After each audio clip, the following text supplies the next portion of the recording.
Hello, everybody, and welcome here to the Wine with Jimmy channel. I have a very special guest with me today, Arne Bercher. How are you, sir?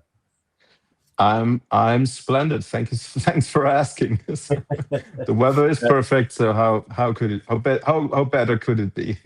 So Arne Bercher now is, of course, in charge of the Bercher estate, which is based in the Kaiserstuhl, and also the president of the VDP Charter of Baden, so the Verband Deutsche Weinguter. So he's a very key figure within the VDP association. Arne, I'm going to pass it over to you because, of course, you're much more professional in introducing yourself. I'm sure you'll do a much better job than I would. But thank you so much for being here on Wine with Jimmy, and please take it away about yourself and the estate. Thanks for having me, Jimmy. So I'll do my best to introduce you better than you did. But so yeah, like you said, my name is Arne Bercher. I'm 10th generation winemaker in our family's estate. We are located in Burkheim, which is basically as close to the River Rhine as you can get at Kaiserstuhl. So we are on the western rim of Kaiserstuhl, something that I like to call the volcanic rim of Kaiserstuhl, but we're going to get into that a bit later. Apart from that, I mean, we're Pinot growers, right? So Pinot Noir is our red wine, Pinot Gris and Pinot Blanc are our white wines. We do a few things left and right of that, but that is our main focus. This is what we do. And I mean, Kaiserstuhl is an ideal area for doing this, and I think my family has known that for a few years now. So, um, me myself. I'm in charge of the winemaking process. So I'm the enologist and owner of the winery, and I run the winery with my cousin Martin, and he is responsible for everything happening in the vineyards, and I'm the cellar guy basically. So that was maybe a quick rundown. Like I said, 10 generations in the family estate, or the house where we have our where we're still working and where we still have our best cellar is has been built in 1756.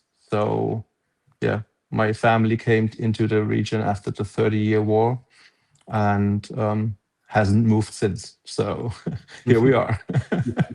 Could you talk Yeah. a little bit about the terminology of vineyard reorganization, Flurbereinigung, and the impact in the Kaiserstuhl? And you probably show us some pictures, no doubt. Yeah.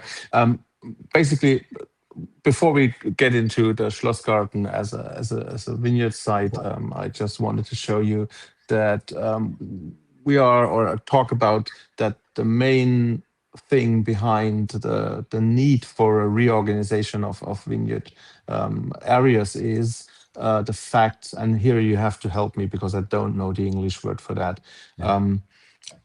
There is a way to inherit land that is called Realteilung, where you have two sons, and after they inherit your land, it's two halves. And if their sons inherit again, it's four quarters, and it continues like that. So basically, Yeah. is So there a this word is for that? for everybody out there. Yeah, this is what we called land fragmentation due to laws Okay, of inheritance. So it's fragmentation of land due to laws of inheritance, which stems from Napoleonic times, from Napoleon. exactly, Yeah. exactly. So this is the thing behind the need for Flurbereinigung. So uh, if you're working as a wine grower in the Kaiserstuhl area, you're bound to have not let's say four plots with 5 hectares each. This is not the reality of our region. This you having much smaller plots and a larger number of that. So and if the fragmentation of that vineyard sites, or of special single vineyards has gotten to a point that it is not really economically viable to work on the sites, because it's just the smallest plot. Sometimes it's just a few rows, Mm, mm, and so you're doing what you have to do in those 2 rows, and then you have to climb on into your VW bus and go to the next site, or you have to drive with your tractor from this side to the next site, which is ideally on the other end of the single vineyard. So mm, when they are doing a Flurbereinigung or reorganization of the land, they're basically taking a good look at the area that they want to reorganize, and then they're basically helping you to put all those fragmented pieces that you own within that single vineyard back into ideally 1 or 2 plots that are much larger than they used to be before that. That's the thought behind a Flurbereinigung.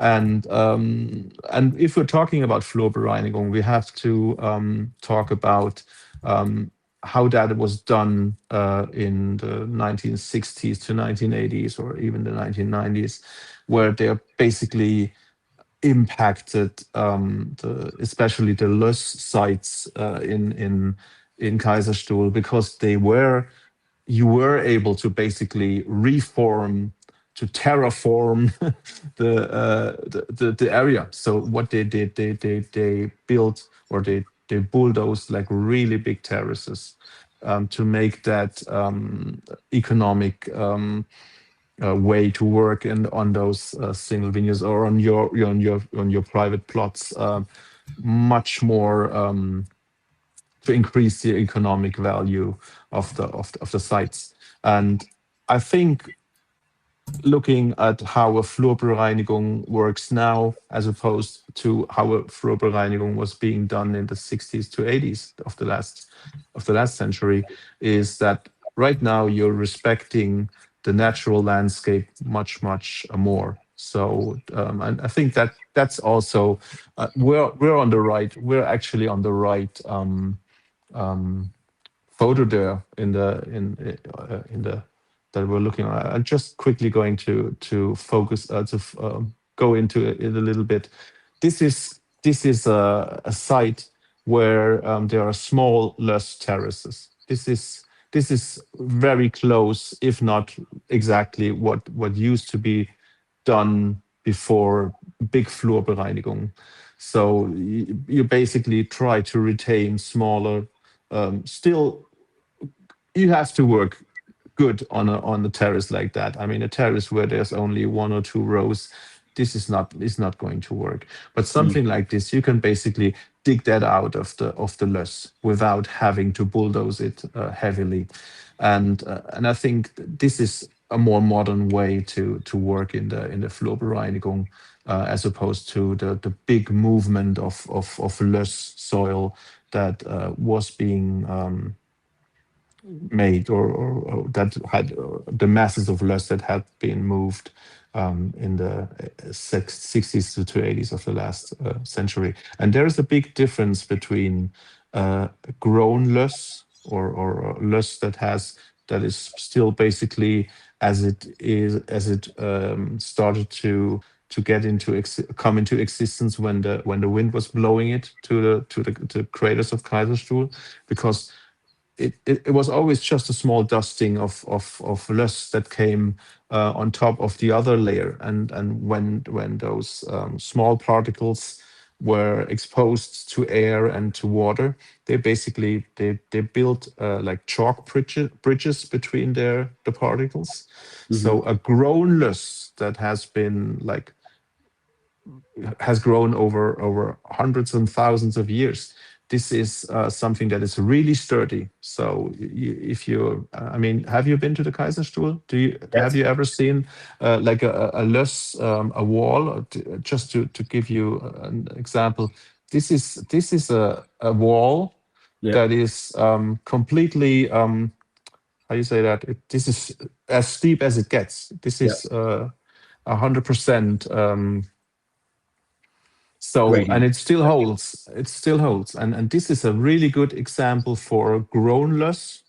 And if you're taking a bulldozer to this wall and you're moving it once, it's going to remain sand for the rest of its existence. Interesting. So to summarize that, Arne, if you would indulge me, that basically there is a loss of loose soil structure when it is moved, because it's very intricate, but it builds its own structure and it has structure. But once you move it, it's like a